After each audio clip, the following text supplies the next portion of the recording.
G'day, my name is Mark, and I believe I am the dumpster whisperer. Fair income. Now, we have a lot to get through in this one, so please stick with me. I'm making a desk for a client, and they have no budget. No budget. They've seen my work, and they basically said, just make something cool. Alrighty. In fact, the only specification that they gave me is they want it longer and thicker. Do you mean wider? Lol.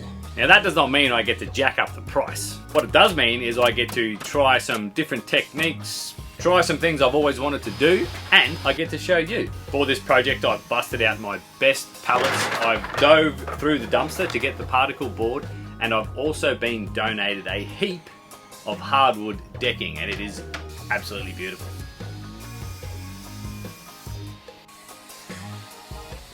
Right. Now I've got to chamferize all of that. Okay, quick update because I need to do a test run. Under here is the MDF board. I've chamferized all of these pieces after I've thinned them out. I need to glue these on, clean it up, do my test, and then before I go and do the other 6 pieces. If the test doesn't work, you won't see the chamferization again. You'll see something like this. So let's hope this works. In this video, what I want to do is try and show you a few ideas for building big projects in a small space and how I go about that.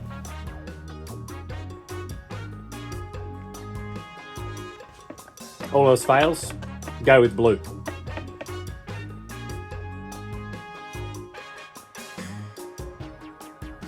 Probably should have checked this first. What I also like to do is plan my projects around the machines that I have. For this one, I want a nice flat surface on this desk, so everything has to go through the thicknesser. Experiment complete. I'm going to show the client this. If they like it, I'm going to do some more of this.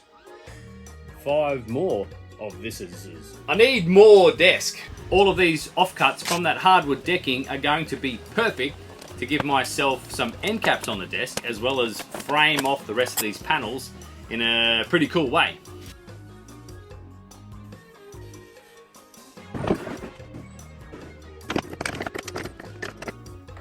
Okay, so it's okay when you don't use Palletwood. Of course it is, mate. If you'd like to know what this conversation is all about, you're gonna have to go and have a gander at Jester's video. What is a gander? Ah, he says, have a look. David Kelly, I salute you. Seriously, if you want some of these pallets, you just gotta find yourself a David Kelly.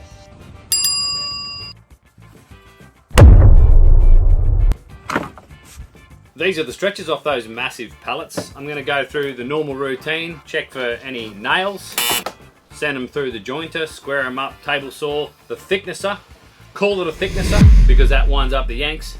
And these will then frame these.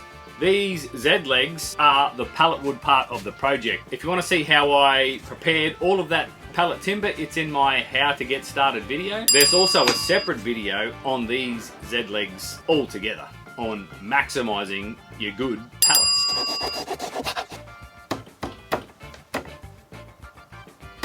I forgot to do the chamferization the old-fashioned way, so I'm going to have to do it the new fandangled way with one of these.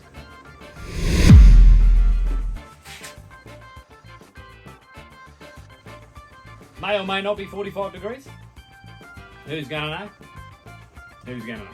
Right, timber's all cleaned up. I've cut these massive rebates so that they slot around this entire lamination. It's going to be a lot of cutting, angulization, cutting, measuring and testing to make my way around these Zs. There's 90-degree turns, so we've got 45 bevels, there's the sharp angles in there and the obtuse maths up here. So montage should be playing by now, showing you how I'm doing that to end up with a pretty cool looking chunky Z, which is clearly a Z and not an N. So I'm going to keep going with that while the voiceover is running nicely in the background.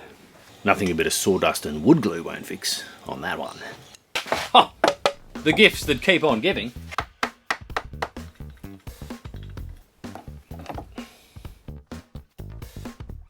Just got to do all that again.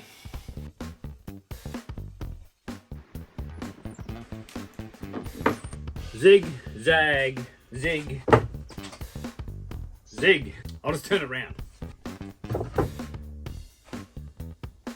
Still a zig. I am not making these again.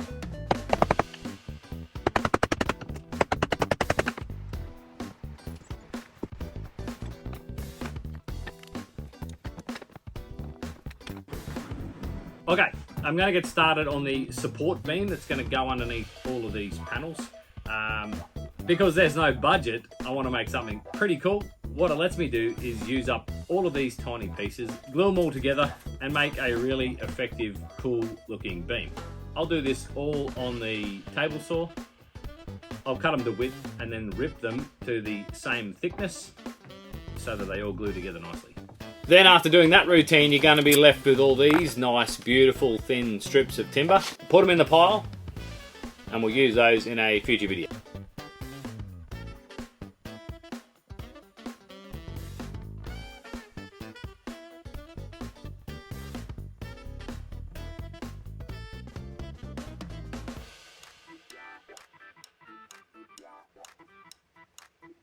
In-feed and out-feed in a small space is not always ideal. So here is an idea. Using a thicknesser on wheels, slowly and carefully you can reposition the thicknesser itself as the workpiece makes its way through, nice and safe, extending your in-feed, move the thicknesser, now you've got some out-feed. Happy days. With all my small pieces now made, there is only one day where I have to completely cover this workbench as the full-size piece comes together.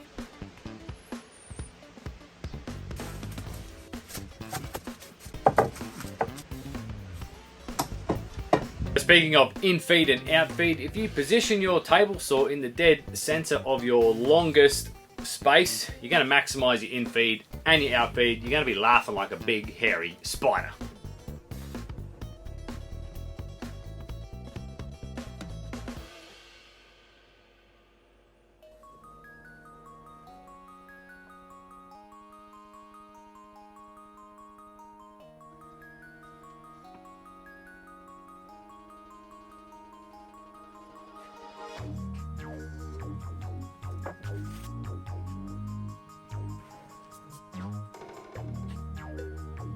I've got the big beam to carry most of the weight. I've got some little brackets for the tabletop to sit on, as well as connect the Zs. These steel brackets, which I actually have to remake, so that you can actually assemble this in situ. Situ. Dickhead. Long time coming. To get to this point,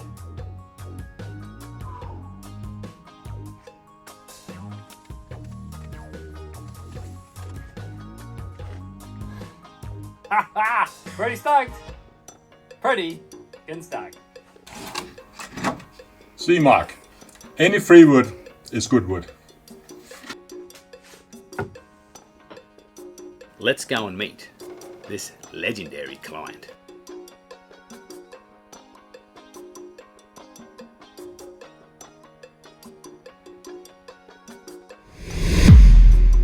And how much did I get paid? Fair dinkum. I need to find a client who actually has some money. So what we are going to do on the next video, we're going to go back to basics, basic power tools to get the job done. Thanks for watching. Catch you later.